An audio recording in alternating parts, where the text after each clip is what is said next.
훈련장에서 또다시 가연을 조롱하는 장대령. 언니가 사단장이니까 내가 버티는 거지. 얘 실력은 아무것도 아니야? 바로 그때 부대 정문에서 검은 지휘 차량 행렬이 들어옵니다. 별 4개를 단 전성호 대장이 차에서 내립니다. 부대 전체가 경례로 얼어붙고 장대령의 얼굴이 창백하게 질립니다. 군복은 계급이 아니라 명예를 지켜야 한다. 부하를 모욕하는 자는 장교가 아니다. 차스타 대장의 차가운 목소리가 훈련장 전체를 압도합니다. 오늘 사연 시작하기 전에 구독과 좋아요와 알림 설정 꼭 눌러주세요. 모두 무료입니다.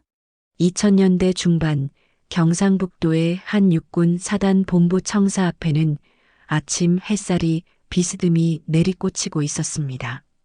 군복 입은 장병들이 분주하게 오가는 가운데 본부동 3층 사단장실 복도에는 묘한 긴장감이 흐르고 있었죠. 오늘도 어김없이 박서주 소장의 하루가 시작되는 시간이었습니다. 사단장실 문패에는 제73보 병사단장 소장 박서주라는 금빛 글씨가 새겨져 있었어요. 47의 나이로 사단장 자리에 오른 여군은 정군을 통틀어 손에 꼽을 정도였습니다. 아니, 사실상 서주가 거의 유일했다고 해도 과언이 아니었죠. 그 자리에 오르기까지 서주가 견뎌낸 시간들은 결코 평탄하지 않았습니다. 여자가 무슨 군인이냐? 전투는 남자들이나 하는 거지. 어차피 몇 년 버티다 시집이나 갈 거 아냐. 이런 말들은 서주가 초급장교 시절부터 귀에 못이 박히도록 들어온 것들이었어요. 동기들이 하나둘 진급할 때 서주는 늘 한 발 늦었고 중요한 보직에서는 번번이 배제되곤 했습니다. 그럴 때마다 서주는 이를 악물고 더 열심히 공부했고 더 완벽하게 임무를 수행했죠. 남들보다 3배는 노력해야 겨우 인정받을 수 있다는 걸 뼈저리게 깨달았던 겁니다.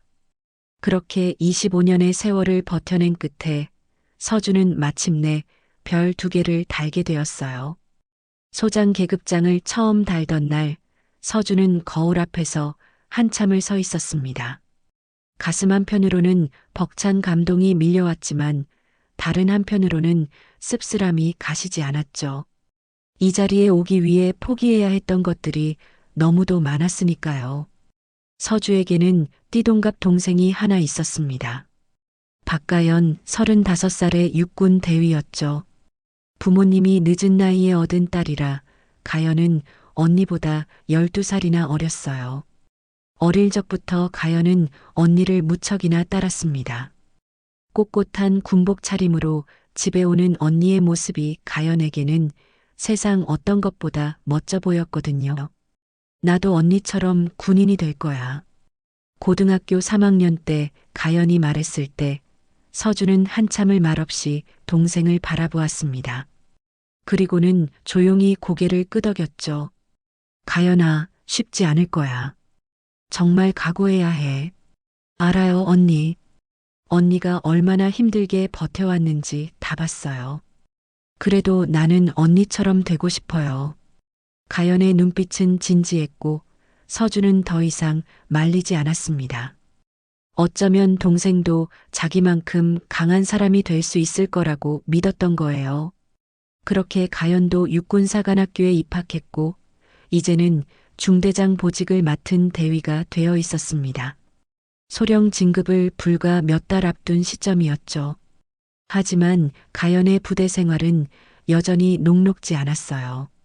박 대위는 역시 언니 백으로 여기까지 온 거 아니야? 사단장이 동생이라고 봐주는 거지 뭐. 가연이 복도를 지나갈 때면 뒤에서 들려오는 수군거림이 있었습니다. 면전에서 대놓고 무시하는 상관들도 있었죠. 가연이 아무리 열심히 해도 아무리 훌륭한 성과를 내도 사람들은 언니 덕분이라고만 생각했어요. 박 대위, 이번 훈련 결과 괜찮던데? 뭐, 사단장이 동생이니까 평가도 좋게 나오는 거 아니겠어? 대대장이 비꼬듯 던진 말에 가연은 그저 차렷 자세로 경례만 할 뿐이었습니다. 입술을 깨물며 참아내는 수밖에 없었죠. 대들거나 항변하면 역시 여자는 감정적이야 라는 말만 돌아올 게 뻔했으니까요. 가연은 매일 새벽 5시에 일어나 체력 단련을 했습니다. 남자 장교들보다 더 빨리 달렸고 더 많은 팔굽혀펴기를 해냈죠. 업무도 누구보다 완벽하게 처리했어요. 하지만 그럴수록 사람들의 시선은 더 따가워졌습니다. 저렇게까지 해야 하나, 진짜 여자 하나 때문에 분위기 싸해지네. 가연은 그런 말들을 듣고도 표정 하나 바꾸지 않았어요. 그저 묵묵히 자기 일을 해낼 뿐이었습니다. 언니가 25년을 그렇게 버텨왔다는 걸 알고 있었거든요. 자신도 해낼 수 있다고, 아니 해내야 한다고 생각했습니다. 서준은 사단장이 된 이후에도 동생에게 특별히 신경 쓰지 않으려 애썼어요. 오히려 더 냉정하게 대했습니다. 혹시라도 정실 논란이 생길까봐 조심스러웠던 거죠. 가연도 그걸 이해했어요. 언니를 만나는 것조차 조심스러워서 둘은 같은 부대에 있으면서도 거의 마주치지 않았습니다. 저녁 무렵 가연은 중대 사무실에서 혼자 남아 서류를 정리하고 있었어요. 창밖으로는 훈련장에서 구령 소리가 들려왔죠. 가연은 잠시 펜을 놓고 먼 곳을 바라보았습니다. 언니는 지금쯤 무얼 하고 있을까? 여전히 무거운 짐을 혼자 짊어지고 있을까? 문득 그런 생각이 들었어요. 가연은 다시 고개를 숙이고 서류를 펼쳤습니다. 이 길을 선택한 건 자신이었고 끝까지 걸어가야 한다는 걸 알고 있었으니까요. 언니처럼 언니만큼 강해지고 싶었습니다. 그래서 오늘도 가연은 이를 악물고 버텨냈습니다. 그로부터 사흘 뒤 사단 전체가 긴장감에 휩싸인 날이었습니다. 연례 훈련 평가가 진행되는 날이었거든요. 각 연대와 대대는 1년 동안 갈고 닦은 실력을 보여줘야 했고 특히 중대장들에게는 부담이 막중한 시기였죠. 가연이 이끄는 3중대는 새벽부터 훈련장에 나가 있었어요. 전술 기동, 사격, 통신 훈련까지 모든 과목이 빈틈없이 진행되었습니다. 가연은 전날 밤 거의 잠을 자지 못했어요. 계획서를 수십 번 검토하고 병사들 한 명 한 명의 컨디션까지 체크했죠. 완벽해야 했습니다. 조금이라도 실수하면 역시 여자는 안 돼 라는 말이 돌아올 게 뻔했으니까요. 중대장님, 준비 완료했습니다. 소대장이 보고하자 가연은 고개를 끄덕였습니다. 병사들의 눈빛이 반짝이고 있었어요. 가연은 중대원들과 함께 훈련에 임했고 그 결과는 놀라웠습니다. 모든 과목에서 우수 이상의 평가를 받았거든요. 심지어 전 연대 중대 중에서도 최상위권 성적이었죠. 3중대 수고했다. 평가관이 짧게 말했지만 가연은 그 한마디에 담긴 인정을 느낄 수 있었어요.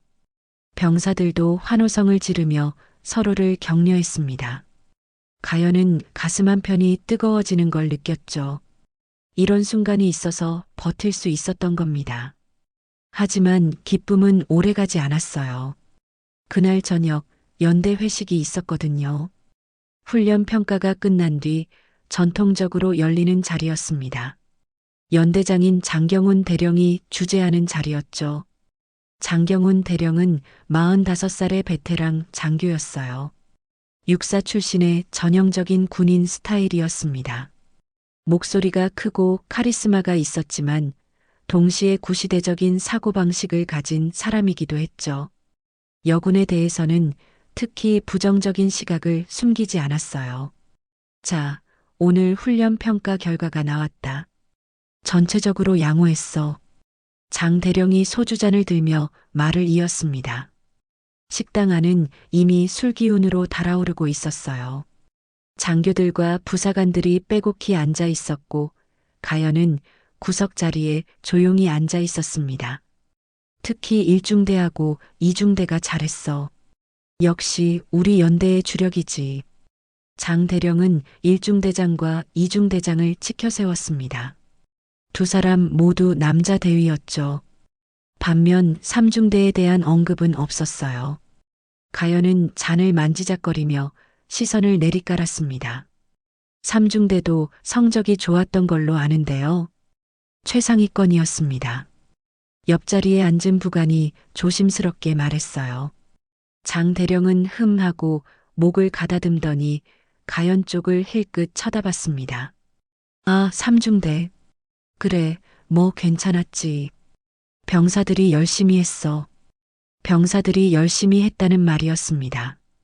중대장인 가연의 역할은 언급조차 되지 않았죠. 가연은 입술을 깨물었어요. 익숙한 일이었지만 여전히 가슴 한구석이 쓰라렸습니다. 술자리는 점점 무르익어 갔어요. 장 대령의 목소리도 점점 커졌습니다.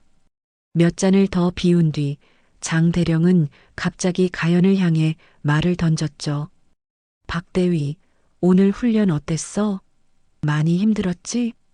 예, 대령님. 하지만 해낼만 했습니다. 가연은 또박또박 대답했습니다.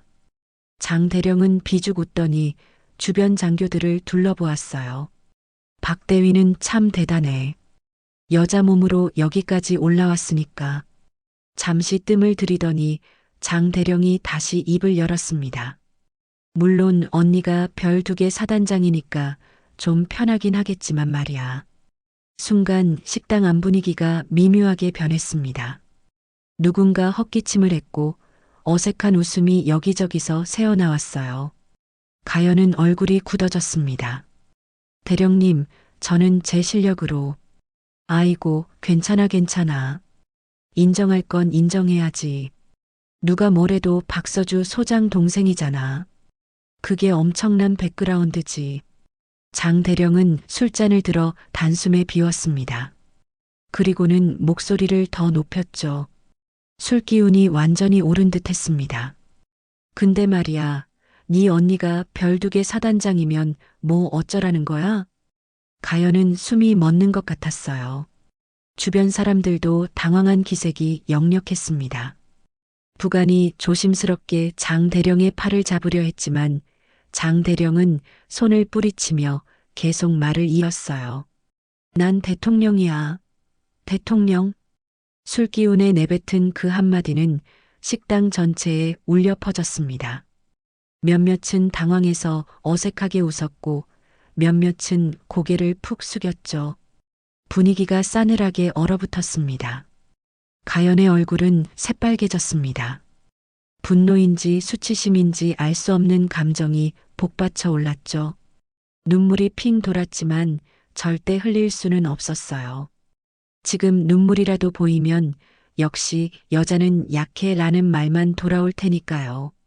대령님, 뭐가? 내가 뭐 틀린 말했어? 사실이잖아. 네가 아무리 잘해봤자 사람들은 다 언니 백으로 온 거라고 생각한다고. 장 대령이 손을 휘저으며 말했습니다. 주변 장교들이 민망한 표정으로 시선을 피했어요. 가연은 더 이상 말을 잇지 못했습니다. 목이 메어왔거든요. 계급의 벽이 너무도 높았습니다. 아무리 부당해도 아무리 억울해도 대위는 대령 앞에서 그저 고개를 숙일 수밖에 없었죠. 항변할 수도 대들 수도 없었어요.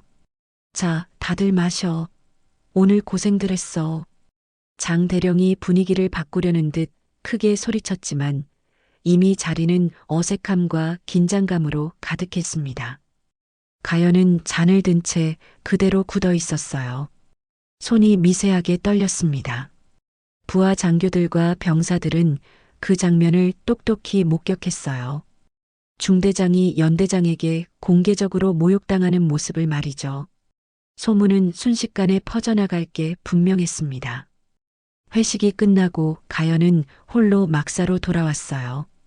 어둠 속에서 가연은 벽에 등을 기댄 채 천천히 주저앉았습니다. 참았던 눈물이 주르르 흘러내렸죠. 언니는 이런 일을 몇 번이나 겪었을까? 이보다 더한 모욕도 수없이 견뎌냈겠죠. 가연은 떨리는 손으로 휴대폰을 꺼냈습니다. 언니에게 전화하고 싶었어요. 하지만 전화번호를 누르던 손가락이 멈췄습니다. 안 돼. 언니한테 짐이 될 수는 없어. 가연은 휴대폰을 도로 주머니에 넣었습니다. 그리고 눈물을 훔친 뒤 천천히 일어섰죠. 내일 또 해가 뜨면 다시 군복을 입고 나가야 했으니까요. 하지만 가연은 알지 못했습니다. 그날 회식 자리에 있던 누군가가 이미 사단장실에 보고를 올렸다는 사실을요. 그리고 그 보고는 곧 예상치 못한 파장을 일으키게 될 거라는 것도요. 그날 회식 이후 부대 안 분위기가 달라졌습니다. 아니, 정확히 말하자면 장경훈 대령의 태도가 달라졌다고 해야겠죠. 마치 선을 넘어버린 뒤에 거리낌 없음 같은 게 느껴졌어요. 이틀 뒤 연대 작전회의가 있었습니다. 각 중대장들이 모여 다음 달 훈련 계획을 보고하는 자리였죠. 가연은 전날 밤 늦게까지 준비한 자료를 들고 회의실에 들어섰어요. 1중대장과 2중대장이 먼저 와 있었고 곧이어 장 대령이 들어왔습니다. 자, 시작하지. 1중대장부터 보고해. 회의는 순조롭게 진행되었어요. 1중대장과 2중대장의 보고가 끝나고 드디어 가연의 차례가 왔습니다. 3중대장 박가연 대위입니다. 다음 달 훈련 계획을 보고 드리겠습니다. 가연은 침착하게 보고를 시작했어요. 병력 배치, 훈련 일정, 안전 대책까지 빈틈없이 준비한 내용이었습니다. 가연이 보고를 마치자 잠시 침묵이 흘렀죠. 박 대위, 장 대령이 입을 열었습니다. 가연은 곧게 서서 대답했어요. 예, 대령님. 이 계획 누가 짜준 거야? 순간 회의실 안이 조용해졌습니다. 가연은 당황스러웠지만 차분하게 대답했죠. 제가 직접 작성했습니다. 혼자? 예, 대령님. 장 대령은 코웃음을 쳤어요. 사단장 동생이니까 잘난 척하는 거지. 이런 계획이야 참모들이 얼마든지 짜줄 수 있어. 가연은 입술을 깨물었습니다. 옆에 앉은 1중대장과 2중대장이 미묘한 표정으로 시선을 피했어요. 대령님, 제가 직접. 됐어. 다음부터는 좀 더 현실적인 계획을 가져와. 너무 이상적이야. 역시 여자들은 현장 감각이 떨어진다니까. 가연은 더 이상 말을 잇지 못했습니다. 입을 열면 목소리가 떨릴 것 같았거든요. 분명히 1중대장과 2중대장의 계획보다 더 세밀하고 구체적이었는데 평가는 정반대였어요. 회의가 끝나고 가연이 복도로 나왔을 때 뒤에서 1중대장이 조심스럽게 다가왔습니다. 박 대위, 너무 신경 쓰지 마. 계획 잘 짰어. 고맙습니다. 가연은 짧게 대답하고 자리를 떠났어요.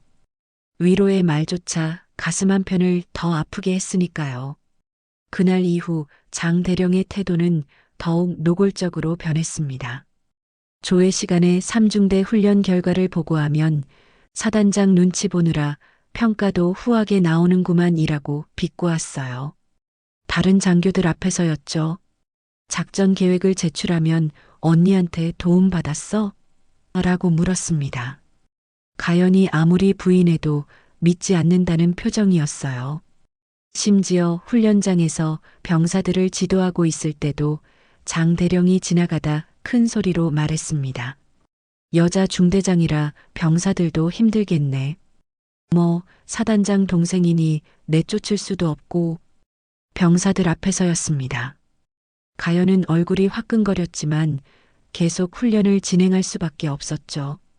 병사들의 시선이 느껴졌어요.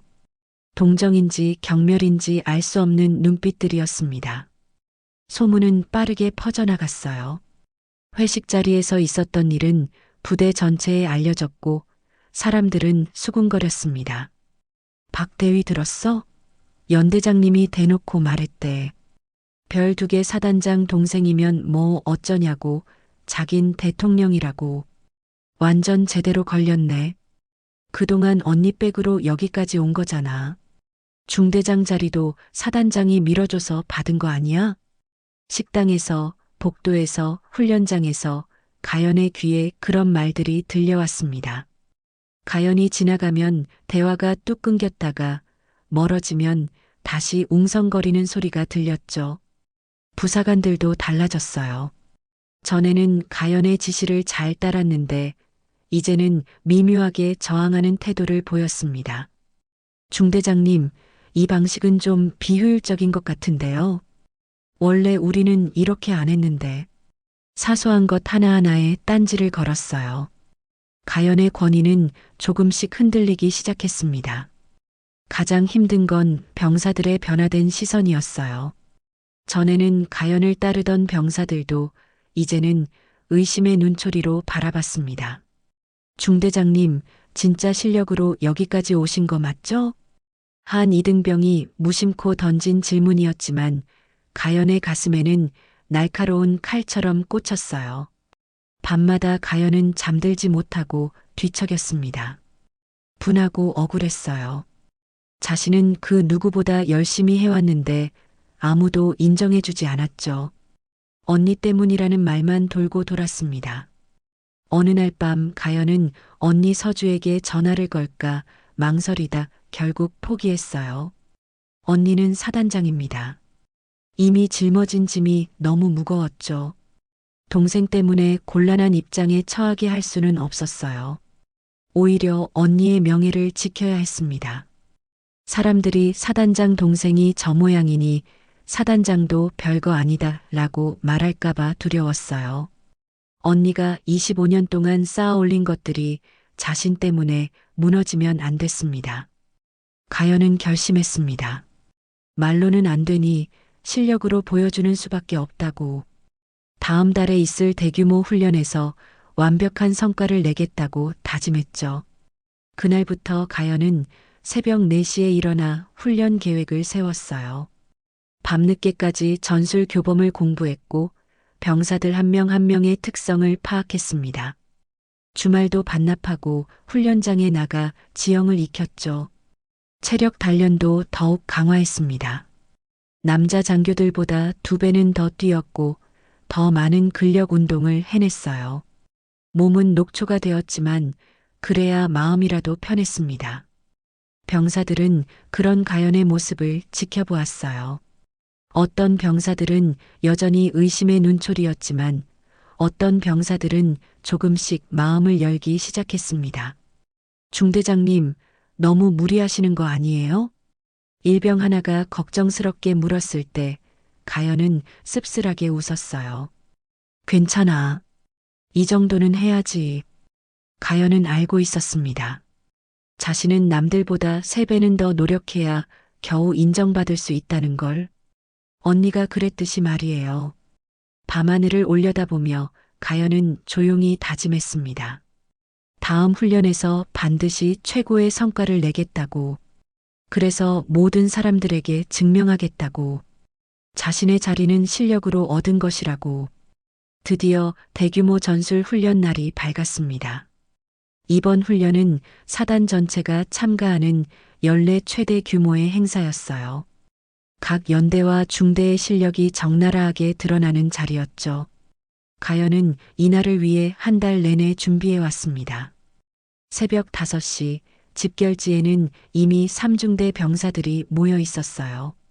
가연은 하나하나 장비를 점검하며 병사들을 격려했습니다. 오늘 우리가 준비한 거 다 보여주자. 할 수 있지? 예, 중대장님. 병사들의 대답이 우렁찼어요. 지난 한 달 동안 가연과 함께 땀 흘리며 훈련했던 시간들이 병사들의 눈빛에 담겨 있었습니다. 적어도 중대원들만큼은 가연을 믿어주고 있었죠. 훈련이 시작되었습니다. 첫 번째 과제는 야간 침투 작전이었어요. 3중대는 가연의 치밀한 계획에 따라 움직였습니다. 통신을 최소화하고 지형지물을 활용한 은밀한 기동이었죠. 가연은 선두에서 병사들을 이끌었어요. 좌측 엄폐, 3분 대기 후 이동. 가연의 지시는 정확했고 병사들은 한치의 오차 없이 따랐습니다. 목표 지점까지 도달하는 데 걸린 시간은 예상보다 10분이나 빨랐어요. 평가관들이 고개를 끄덕이는 모습이 보였습니다. 두 번째 과제는 화력 지원 조율이었습니다. 포병과의 협조 아래 정확한 타격 좌표를 전달하고 실시간으로 수정하는 임무였죠. 가연은 전날 밤까지 좌표 계산을 반복 연습했던 터라 한치의 실수도 없었어요. 사격 재원 수정, 방위각 320, 고각 8. 재확인 바랍니다. 수신 확인. 사격 준비 완료. 포탄이 목표 지점에 정확히 떨어졌습니다. 오차 범위 5m 이내였죠. 평가관이 기록지에 무언가를 적었어요. 세 번째 과제는 돌발 상황 대처였습니다. 갑작스러운 적의 역습 상황이 주어졌고 중대장은 즉각 대응해야 했죠. 가연은 침착하게 병력을 재배치했습니다. 1소대 우측 측면 엄호, 2소대 중앙 돌파, 3소대 예비 대기. 명령은 신속했고 병사들의 움직임은 물 흐르듯 자연스러웠어요. 3중대는 가상의 적을 제압하고 임무를 완수했습니다. 훈련장 곳곳에서 박수 소리가 들려왔죠. 하루 종일 이어진 훈련이 끝났을 때 가연의 군복은 땀으로 흠뻑 젖어 있었습니다. 병사들도 지쳐 있었지만 얼굴에는 성취감이 가득했어요. 중대장님, 우리 정말 잘했죠? 소대장이 환하게 웃으며 물었습니다. 가연도 미소 지었어요. 다들 수고했어. 정말 자랑스럽다. 저녁 무렵 훈련 평가 결과가 발표되었습니다. 3중대는 전체 12개 중대 중 1등이었어요. 모든 과목에서 최상위 점수를 받았습니다. 병사들은 환호성을 질렀고 가연은 가슴이 벅차올랐죠. 드디어 증명했다고 생각했습니다. 자신의 실력을, 노력을, 자격을 말이에요. 하지만 기쁨은 오래가지 않았습니다. 다음 날 아침 조회 시간, 장경훈 대령이 훈련 결과를 총평하는 자리에서였어요. 어제 훈련 수고들 많았다. 대체로 양호한 성과였어. 장 대령은 1중대와 2중대를 칭찬했습니다. 그리고 마지막으로 3중대를 언급했죠. 3중대도 1등 했다더군. 축하한다. 잠시 멈췄다가 장 대령이 덧붙였습니다. 근데 말이야, 이번 평가관들 중에 사단 본부 참모들 많았잖아. 다들 사단장 눈치 보느라 점수 후하게 준 거 아니야? 조 회장이 술렁였습니다. 가연은 믿을 수 없다는 표정으로 장 대령을 바라봤어요. 내가 잘해서 된 게 아니야, 박 대위. 내 언니가 사단장이니까 봐준 거지. 장 대령의 말은 단호했습니다. 주변 장교들이 웅성거렸고 병사들도 수군거렸어요. 가연은 입을 열었지만 아무 말도 나오지 않았습니다. 대령님, 그건 됐어. 알아서 잘하겠지. 해산. 장 대령은 더 이상 말을 듣지 않고 자리를 떠났습니다. 가연은 그 자리에 굳어서 섰어요. 하루 종일 땀 흘리며 얻어낸 1등이 순식간에 무의미해지는 순간이었습니다. 소문은 삽시간에 퍼졌어요. 3중대 1등? 그거 다 봐준 거래. 사단장 동생이니까 평가관들이 점수 올려준 거지 뭐. 실력은 별로인데 백으로 1등한 거야. 식당에서, 훈련장에서, 복도에서 그런 말들이 끊임없이 들려왔습니다. 가연이 지나가면 대화가 끊겼다가 뒤에서 다시 웅성거리는 소리가 났죠. 더 견디기 힘든 건 다른 장교들의 태도 변화였어요. 전에는 그래도 겉으로나마 예의를 지켰는데 이제는 대놓고 거리를 뒀습니다. 동기 장교들과 함께 점심을 먹으러 가면 자리가 없다며 거절했어요. 아, 미안. 오늘 우리 따로 약속 있어서. 다음에 같이 먹자. 다음은 오지 않았습니다. 가연이 식당에 들어가면 동기들이 먼저 자리를 뜨기 일쑤였어요. 혼자 밥을 먹는 날이 점점 많아졌습니다. 회의 시간에도 달라졌어요. 가연이 의견을 내면 누구도 호응하지 않았습니다. 그건 좀 현실성이 없는 것 같은데요. 우리는 다른 방식이 더 나을 것 같습니다. 가연의 말은 늘 부정당했어요. 같은 내용을 다른 장교가 말하면 받아들여지는데 가연이 말하면 무시됐습니다.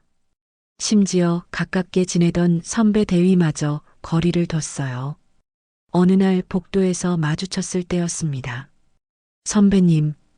가연이 반갑게 인사했지만 선배는 어색하게 웃으며 지나쳤어요. 아, 응. 바빠서. 나중에. 등을 돌리는 선배의 뒷모습을 보며 가연은 가슴이 무너지는 것 같았습니다. 군대라는 조직에서 고립된다는 건 이런 거였어요. 아무도 편을 들어주지 않고 아무도 함께하지 않는 것. 점심시간 가연은 구석자리에 혼자 앉아 밥을 먹었습니다. 멀리서 동기들이 모여 웃고 떠드는 모습이 보였어요. 가연은 고개를 숙이고 밥을 입에 넣었지만 목으로 넘어가지 않았습니다. 밤이 되면 더 외로웠어요. 막사에 혼자 앉아 있으면 적막감이 엄습했습니다. 휴대폰을 켜봤지만 메시지는 없었어요. 전에는 동기들과 주고받던 단체 채팅방도 조용했습니다. 가연은 창밖을 바라보았습니다. 저 멀리 사단장 집무실 불빛이 보였어요. 언니는 지금 무얼 하고 있을까? 언니도 이렇게 외롭고 힘든 시간을 견뎌냈을까? 가연은 눈물을 참으며 주먹을 꽉 쥐었습니다. 울면 안 됐어요. 무너지면 안 됐습니다. 하지만 사방이 벽으로 둘러싸인 것 같았어요. 아무리 노력해도 아무리 잘해도 인정받을 수 없다는 현실이 가연을 짓눌렀습니다. 군 생활의 잔혹한 권력 구조 속에서 가연은 철저히 외톨이가 되어가고 있었습니다. 잠시 쉬어가는 중입니다. 시청해 주셔서 감사합니다. 그로부터 일주일 뒤 연대 차원의 대규모 야간 훈련이 예정되어 있었습니다. 이번에는 실탄 사격과 폭파 훈련까지 포함된 고강도 훈련이었어요. 안전관리가 무엇보다 중요한 훈련이었죠. 훈련 이틀 전 작전 회의가 소집되었습니다. 장경훈 대령이 직접 주재하는 자리였어요. 각 중대장들이 모여 임무 분장과 안전 계획을 논의했죠. 3중대는 북쪽 구역을 담당한다. 장비는 2중대에서 넘겨받아 사용해. 장 대령의 지시였습니다. 가연은 고개를 끄덕였지만 뭔가 이상했어요. 보통은 각 중대가 자체 장비로 훈련하는데 이번엔 2중대 장비를 물려받으라는 거였죠. 대령님, 장비 인수인계 시간이 촉박한데요. 점검 시간을 좀 더. 박 대위, 다른 중대들은 다 하는데 왜 니만 문제야? 시간 없으니까 그냥 받아서 써. 장 대령은 가연의 말을 잘라버렸습니다. 다른 장교들이 미묘한 표정으로 고개를 숙였어요. 가연은 더 이상 말하지 못했습니다. 훈련 전날 오후 가연은 이중대로부터 장비를 인수받았어요. 무전기, 조명 장비, 폭파 자재까지 수십 가지가 넘었습니다. 정상적이라면 이틀은 걸려 점검해야 할 분량이었죠. 이중대장님, 장비 상태 어떻습니까? 뭐 쓸만해. 대충 확인하고 가져가. 이중대장은 성의 없이 대답하고 자리를 떠났어요. 가연은 부사관들과 함께 밤늦게까지 장비를 점검했습니다. 하지만 시간이 부족했어요. 겉으로 보기엔 문제없어 보였지만 세밀하게 확인할 여유는 없었죠. 다음 날 저녁 야간 훈련이 시작되었습니다. 해가 지고 어둠이 깔리자 훈련장은 긴장감으로 가득 찼어요. 각 중대가 지정된 구역으로 이동했습니다. 3중대가 담당한 북쪽 구역은 지형이 험했어요. 경사가 급하고 바위가 많았죠.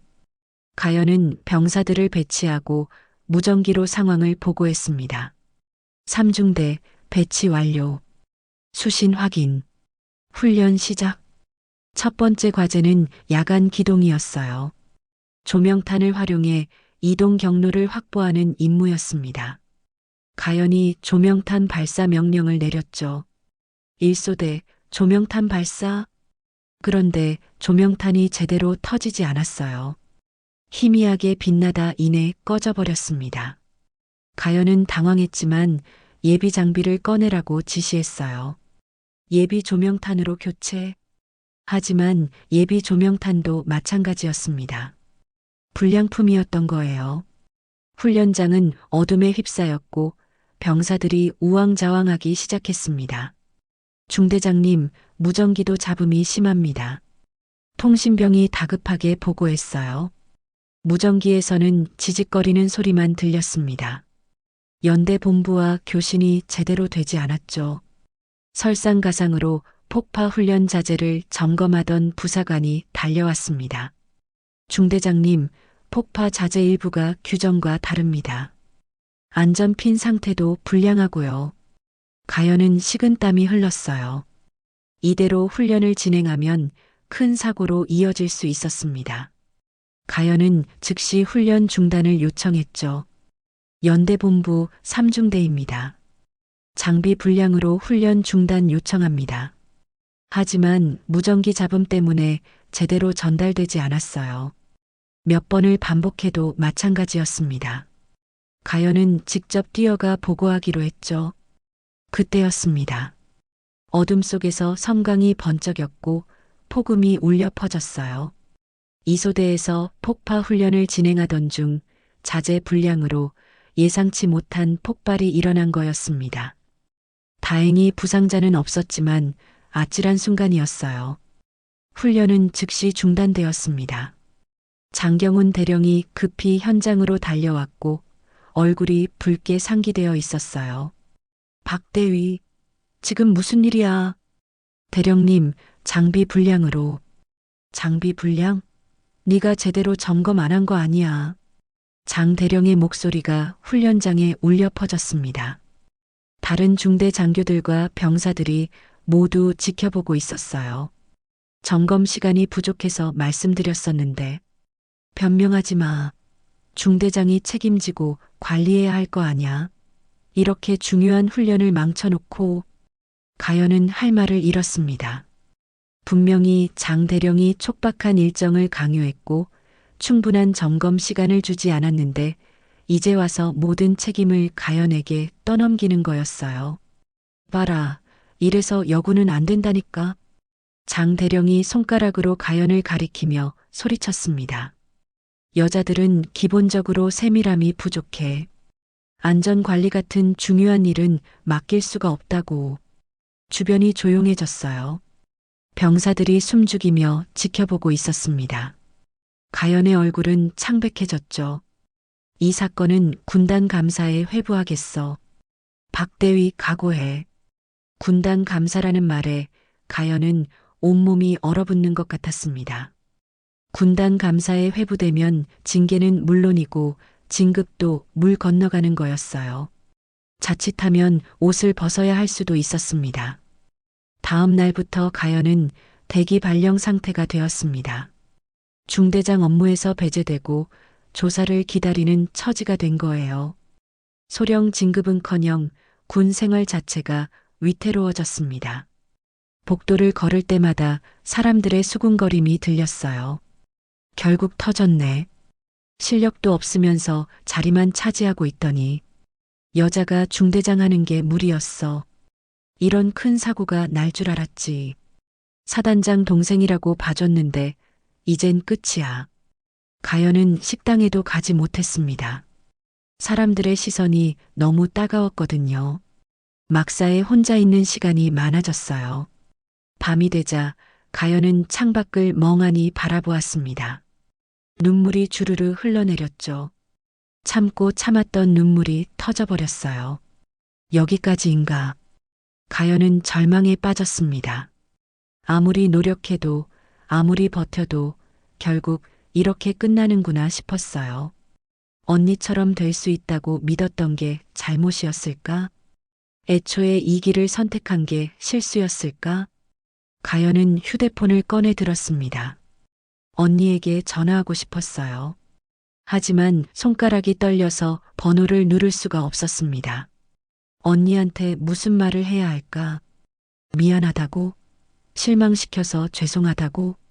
결국 가연은 전화를 걸지 못하고 휴대폰을 내려놓았습니다. 그리고 침대에 쓰러져 이불을 뒤집어 썼어요. 흐느끼는 소리만 어둠 속에 작게 울려 퍼졌습니다. 하지만 가연은 알지 못했습니다. 그날 훈련장에 있던 한 참모 장교가 이상한 점을 눈치채고 조용히 조사를 시작했다는 것을요. 그리고 그 보고가 곧 사단장실에 올라갈 거라는 것도요. 사건이 발생한 지 나흘째 되던 날 밤 가연은 막사에 홀로 앉아 있었습니다. 짐을 반쯤 꾸려놓은 채였어요. 군복을 벗게 될 거라는 생각에 더 이상 아무것도 할 수가 없었죠. 창밖으로는 빗소리가 들려왔습니다. 가을비가 내리고 있었어요. 가연은 무릎을 끌어안고 멍하니 앉아 있었죠. 눈물도 다 말라버린 것 같았습니다. 그때 문을 두드리는 소리가 들렸어요. 들어오세요. 문이 열리고 박서주 소장이 들어섰습니다. 가연은 깜짝 놀라 벌떡 일어났어요. 언니, 앉아. 서주의 목소리는 부드러웠지만 단호했습니다. 가연은 다시 자리에 앉았고 서주도 옆에 앉았어요. 사단장이 직접 중대장 막사까지 찾아온 건 이례적인 일이었죠. 한동안 침묵이 흘렀습니다. 빗소리만 창문을 두드렸어요. 서주가 먼저 입을 열었습니다. 힘들었지? 그 한마디에 가연의 눈시울이 붉어졌습니다. 꾹 참고 있던 감정이 다시 북받쳐 올랐어요. 언니 미안해요. 제가 언니 명예에 먹칠을 했어요. 무슨 소리야? 잘못한 게 하나도 없어. 서주는 가연의 어깨에 손을 얹었습니다. 따뜻한 온기가 전해졌어요. 언니, 전 정말 열심히 했어요. 남들보다 더 일찍 일어났고 더 늦게까지 일했어요. 훈련도 누구보다 철저히 준비했고요. 그런데 가연의 목소리가 떨렸습니다. 그런데 아무도 인정해주지 않았어요. 다들 언니 덕분이라고만 했고 제 실력은 아무 의미가 없었어요. 서주는 조용히 고개를 끄덕였습니다. 가연의 마음이 얼마나 아팠을지 너무도 잘 알고 있었거든요. 가연아, 내 얘기 좀 해줄까? 서주가 창밖을 바라보며 말을 이었습니다. 내가 처음 소위로 임관했을 때 나를 제대로 된 장교로 봐주는 사람이 아무도 없었어. 회의 시간에 의견을 내면 무시당했고 명령을 내려도 부하들이 따르지 않았지. 가연은 언니의 얼굴을 바라봤어요. 언제나 강하게만 보였던 언니에게도 그런 시절이 있었다는 게 믿기지 않았습니다. 한 번은 야간 훈련 중에 상관이 일부러 나를 곤란하게 만들려고 했어. 지도를 잘못 줬거든. 그래서 부대가 길을 잃었고 모든 책임이 내게 돌아왔지. 서주의 목소리에는 오래된 아픔이 묻어났어요. 징계위원회에 회부됐어. 중위 진급도 위태로웠지. 그때 난 정말 포기하고 싶었어. 이 옷을 벗고 떠나고 싶었지. 그런데 어떻게 버텼어? 그냥 버텼어. 서주가 가연을 바라봤습니다. 눈빛이 깊고 강했어요. 가연아, 내가 여기까지 올 때 나도 똑같이 무시당했어. 아니, 너보다 더 심했을 거야. 여군 장성이라는 게 당시엔 상상도 못할 일이었거든. 서주는 잠시 말을 멈췄다가 계속했습니다. 대위 때는 남자 동기들보다 진급이 2년이나 늦었어. 소령 때는 중요한 보직에서 번번이 배제됐고, 중령 때는 대놓고 여자는 연대장 못한다는 말을 들었지. 가연은 숨을 죽이고 들었습니다. 하지만 꺾이지 않았기에 살아남은 거야. 무시당할 때마다, 모욕당할 때마다 나는 더 완벽해지려고 노력했어. 남들보다 3배는 더 공부하고 5배는 더 훈련했지. 서주의 손이 가연의 손을 꽉 잡았습니다. 그런데 있잖아, 가연아. 그렇게 버티다 보니까 알게 됐어. 뭐요? 군복은 단순한 옷이 아니라는 걸. 서주는 자신의 어깨에 달린 별 2개를 가볍게 만졌습니다. 이 군복은 우리가 지켜온 신념이야. 포기하지 않고 버텨온 시간들이 담겨 있는 거지. 무너지지 않고 일어선 날들의 증거야. 가연은 언니의 말을 곱씹었습니다. 군복이 단순한 옷이 아니라는 말이 가슴에 와닿았어요. 그리고 말이야. 서주가 가연의 눈을 똑바로 바라봤습니다. 내가 끝까지 버티면 내 편은 반드시 나타나. 정말요? 그래. 내가 지금 여기 있는 게 그 증거야. 나도 가장 힘들 때 누군가 나를 믿어줬어. 진실을 알아봐주는 사람들이 있었지. 너도 마찬가지야. 서주는 일어서며 가연의 머리를 쓰다듬었습니다. 지금은 외롭고 힘들겠지. 세상이 다 너를 등진 것 같겠지. 하지만 포기하지 마. 내가 정말로 잘못한 게 없다면 진실은 반드시 밝혀져. 언니. 그리고 가연아, 이건 꼭 기억해. 내가 여기서 무너지면 너 다음에 올 여군 후배들도 더 힘들어져. 우리가 버텨야 다음 세대가 조금이라도 더 쉽게 갈 수 있어. 서주의 말에 가연은 고개를 들었습니다. 그렇구나. 자신만의 문제가 아니었던 거예요. 자신이 여기서 포기하면 후배들도 같은 고통을 겪게 될 거였습니다. 알겠어요, 언니. 포기하지 않을게요. 가연의 목소리에 힘이 실렸습니다. 서주는 만족스럽게 고개를 끄덕였어요. 그래, 그게 내 동생이지. 너는 할 수 있어. 서주가 문을 열고 나가려다 멈춰 섰습니다. 아, 그리고 가연아. 사단장으로서가 아니라 언니로서 하는 말인데 너무 무리하지는 마. 힘들 땐 쉬어가도 돼. 버티는 게 꼭 쉬지 않고 달리는 것만은 아니니까. 고마워요, 언니. 서주가 나간 뒤 가연은 한동안 가만히 앉아 있었습니다. 언니의 말들이 가슴에 깊이 새겨졌어요. 무너진 마음이 조금씩 다시 일어나는 것 같았습니다.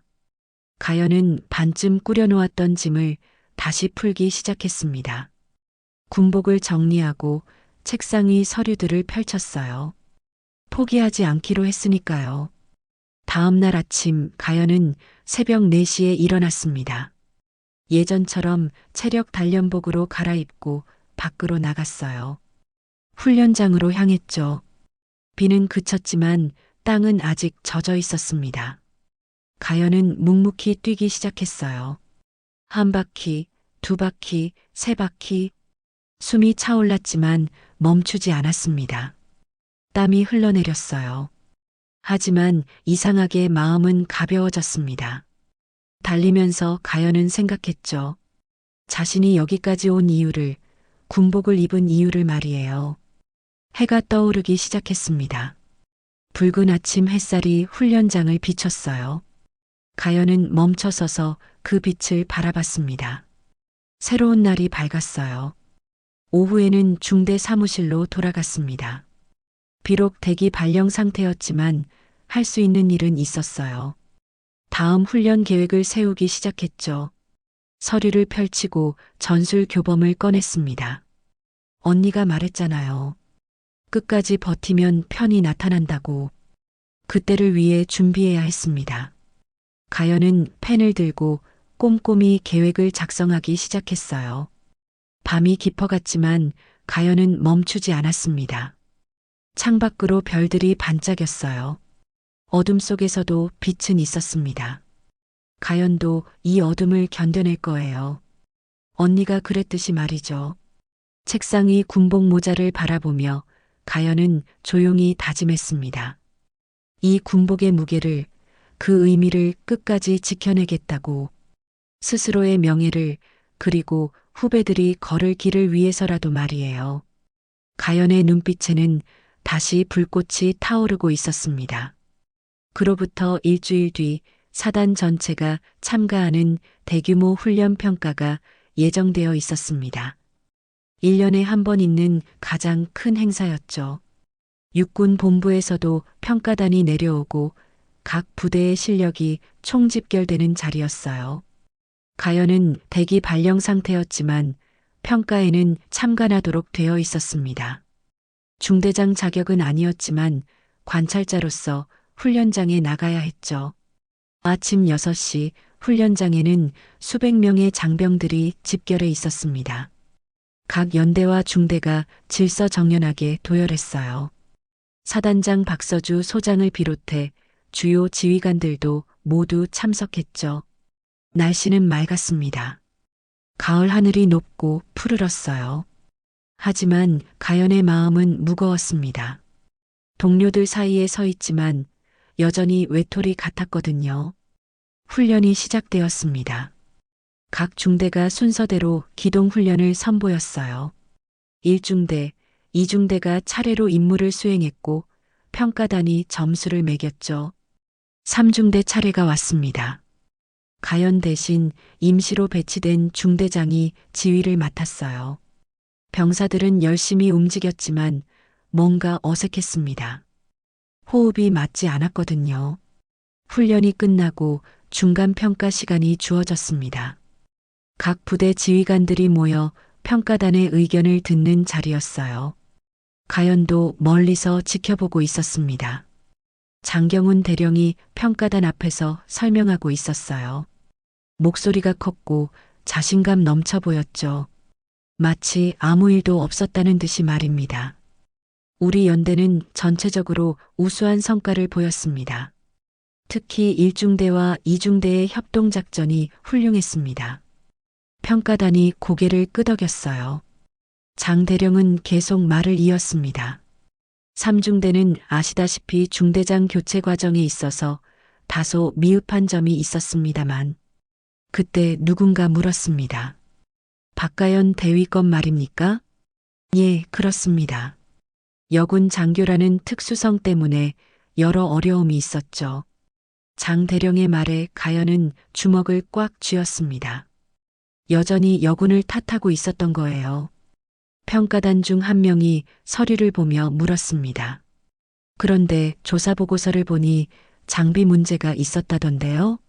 아, 그건 관리 소홀이었습니다. 중대장의 책임이죠. 장 대령은 태연하게 대답했어요. 마치 자신은 아무 잘못이 없다는 듯이 말이죠. 잠시 후 전체 집합이 있었습니다. 모든 장병들이 훈련장에 모였어요. 최종 평가 결과를 발표하는 자리였죠. 장 대령이 단상에 올랐습니다. 확성기를 통해 목소리가 울려 퍼졌어요. 오늘 훈련 수고들 많았다. 전체적으로 양호한 성과였다.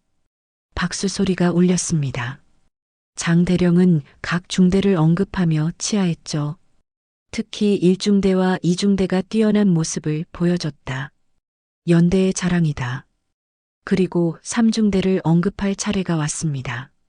3중대는 아쉬운 점이 많았다. 중대장이 바뀌면서 혼란이 있었고 장 대령은 말을 멈추고 군중 속에 서 있는 가연을 찾았습니다. 그리고 손가락으로 가연을 가리켰어요. 저기 박가연 대위 보이나? 저 사람 때문에 3중대가 얼마나 고생했는지 모른다. 순간 훈련장이 조용해졌습니다. 수백 명의 시선이 가연에게 집중됐어요. 가연은 얼굴이 붉어졌지만 꼿꼿이 서 있었습니다. 언니가 사단장이니까 내가 버티는 거지. 내 실력은 아무것도 아니야. 장 대령의 말은 확성기를 통해 훈련장 전체에 울려 퍼졌습니다. 가연은 입술을 깨물었어요. 눈물이 핑 돌았지만 절대 흘리지 않았습니다. 박서주 소장이 단상 옆에 서 있었지만 표정 하나 바꾸지 않았어요. 하지만 주먹은 꽉 쥐어져 있었죠. 여군이라는 건 말이지 결국 남자들만큼 못해. 이번 사건이 그 증거야. 장 대령은 계속 말했습니다. 완전히 선을 넘어버렸어요. 바로 그때였습니다. 부대 정문 쪽에서 경적 소리가 들려왔어요.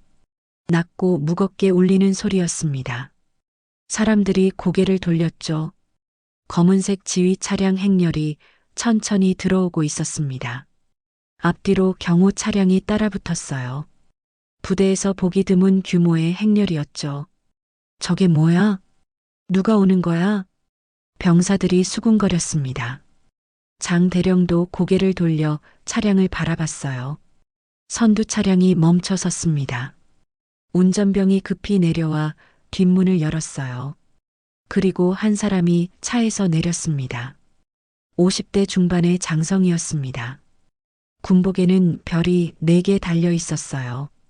육군 대장 계급장이었죠. 부대 전체가 술렁였습니다. 대장님이시다. 누군가 외쳤습니다. 순간 모든 장병들이 차렷 자세를 취했어요. 경례가 일제히 올라갔죠. 전성호 대장이었습니다. 육군 참모총장, 정군을 총괄하는 최고위 지휘관이었어요. 55의 나이에도 여전히 카리스마 넘치는 인물이었죠. 하지만 더 중요한 건 전성호 대장이 박서주 소장의 남편이라는 사실이었습니다. 그리고 박가연의 형부였죠. 부대 전체가 경례로 얼어붙었습니다. 장경훈 대령의 얼굴은 순식간에 창백하게 질렸어요. 손이 떨리기 시작했습니다. 전성호 대장은 천천히 걸어왔습니다. 구두 소리만 훈련장에 울려 퍼졌어요. 모든 사람들이 숨을 죽였습니다. 대장이 단상 앞에 섰습니다. 박서주 소장이 경례했고 전성호 대장이 답례했어요. 그리고 장경훈 대령을 바라봤습니다. 장 대령은 경례 자세를 취했지만 손이 떨려서 제대로 되지 않았어요. 식은땀이 이마에 맺혔습니다. 장경훈 대령. 전성호 대장의 목소리가 낮고 무겁게 울렸습니다. 예. 대장님. 방금 무슨 말을 하고 있었나? 그게. 장 대령은 말을 잇지 못했습니다. 입술이 파르르 떨렸어요. 전성호 대장은 천천히 훈련장을 둘러봤습니다. 수백 명의 장병들이 긴장한 채 서 있었어요. 그리고 멀리 서 있는 가연을 찾았습니다. 박가연 대위, 앞으로 나오게. 가연은 떨리는 다리로 앞으로 걸어나갔습니다. 전성호 대장 앞에 서자 가연은 바짝 긴장했어요. 고생이 많았네. 전성호 대장의 목소리는 따뜻했습니다. 가연은 눈물이 핑 돌았지만 꾹 참았어요. 감사합니다, 대장님. 전성호 대장이 다시 장 대령을 바라봤습니다. 눈빛이 차갑게 가라앉았어요. 장 대령, 우리 얘기 좀 하지. 훈련장의 공기가 얼어붙었습니다. 폭풍 전야 같은 정적이 흘렀죠. 장경훈 대령은 그제야 깨달았습니다. 자신이 얼마나 큰 실수를 저질렀는지를 말이에요. 전성호 대장의 말에 훈련장 전체가 숨을 죽였습니다. 장경훈 대령은 땀을 흘리며 경직된 자세로 서 있었어요. 대장 앞에서 도망칠 곳은 없었습니다. 장 대령, 지금 당장 설명해 보게.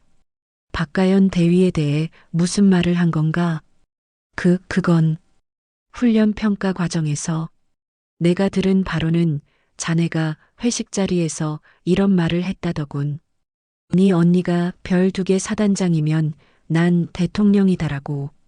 순간 훈련장이 술렁거렸습니다. 병사들이 서로를 쳐다봤어요. 장 대령의 얼굴은 더욱 창백해졌습니다. 그건 술자리에서 농담으로. 농담? 전성호 대장의 목소리가 날카로워졌습니다. 부하를 모욕하는 게 농담인가? 계급장을 이용해 약자를 짓누르는 게 농담인가? 장 대령은 아무 말도 하지 못했습니다. 고개를 푹 숙였어요. 전성호 대장은 천천히 단상에 올랐습니다. 수백 명의 장병들을 둘러보며 입을 열었어요. 여러분, 잘 들으시오. 군복은 단순한 옷이 아닙니다. 대장의 목소리가 훈련장에 울려 퍼졌어요. 모두가 집중했습니다. 군복은 계급이 아니라 명예를 지켜야 하는 겁니다. 우리가 이 옷을 입는 이유는 별을 많이 달기 위해서가 아닙니다. 이 나라와 국민을 그리고 함께 복무하는 전우를 지키기 위해서입니다. 전성호 대장은 잠시 멈췄다가 계속했습니다. 하지만 부하를 모욕하고 약자를 짓밟고 계급장으로 사람을 억누르는 자가 있다면 그는 장교가 아닙니다. 군인도 아닙니다. 장대령은 온몸이 떨렸어요. 다리에 힘이 풀려 쓰러질 것 같았습니다. 특히 여군에 대한 부당한 차별은 절대 용납할 수 없습니다. 여군도 똑같은 군인입니다. 똑같이 훈련받고 똑같이 임무를 수행하고 똑같이 이 나라를 지키는 전우입니다. 전성호 대장이 가연을 바라봤습니다. 박가연 대위, 자네는 잘못한 게 하나도 없네. 오히려 가장 힘든 상황에서도 포기하지 않고 버텨왔어. 그게 진짜 군인이야. 가연은 눈물이 핑 돌았습니다. 하지만 참았어요. 대신 바짝 긴장한 자세로 경례를 올렸죠. 감사합니다, 대장님. 가연의 목소리는 떨렸지만 힘이 있었습니다. 전성호 대장이 답례했어요. 박서주 소장도 단상에 올랐습니다. 별 2개와 별 4개가 나란히 섰어요. 그 광경은 압도적이었습니다. 서주가 입을 열었습니다. 장병 여러분, 저는 25년 동안 수없이 무시당하고 모욕당했습니다. 여자라는 이유만으로 말이죠. 하지만 포기하지 않았습니다. 서주의 목소리는 단호했어요. 그리고 오늘 여기 서 있습니다. 저 혼자만의 힘이 아니었습니다. 저를 믿어준 동료들, 진실을 알아본 상관들, 그리고 끝까지 함께해준 부하들 덕분입니다. 서주가 가연을 바라봤습니다. 박가연 대위, 너도 그럴 거야. 지금은 힘들겠지만 내가 버틴 시간들은 결코 헛되지 않을 거야. 훈련장이 조용했습니다. 모두가 이 역사적인 순간을 지켜보고 있었어요. 전성호 대장이 다시 말했습니다. 장경훈 대령, 자네는 즉시 보직에서 해임되네. 군단 조사단이 자네를 조사할 것이고 그 결과에 따라 엄중한 처분이 내려질 걸세. 대장님, 더 이상 할 말 없네. 물러가게. 장 대령은 비틀거리며 단상에서 내려왔습니다. 부관이 부축했지만 장 대령의 얼굴에는 생기가 없었어요. 훈련은 그날로 종료되었습니다. 병사들이 해산하며 웅성거렸어요. 대장님이 직접 오실 줄은. 박 대위님 억울했던 거 다 풀렸네. 역시 진실은 밝혀지는구나. 며칠 뒤 군단 조사 결과가 발표되었습니다. 장경훈 대령은 직권 남용, 부하 모욕, 안전관리 소홀 등 여러 혐의로 징계위원회에 회부되었어요. 결국 장 대령은 불명예 전역 처분을 받았습니다. 20년 넘게 쌓아온 군 경력이 한순간에 무너진 거였죠. 부대를 떠나는 날 아무도 그를 배웅하지 않았습니다. 반면 가연에 대한 모든 혐의는 무혐의 처리되었어요. 오히려 가연의 헌신과 노력이 높이 평가되었습니다. 한 달 뒤 진급 발표가 있었습니다. 가연의 이름이 소령 진급자 명단에 올라 있었어요. 대기 발령 기간이 있었음에도 실력과 인품을 인정받은 거였죠. 진급식 날 가연은 새 계급장을 달았습니다. 소령 계급장이었어요. 서주가 직접 계급장을 달아줬습니다. 축하해, 가연아. 고마워요, 언니.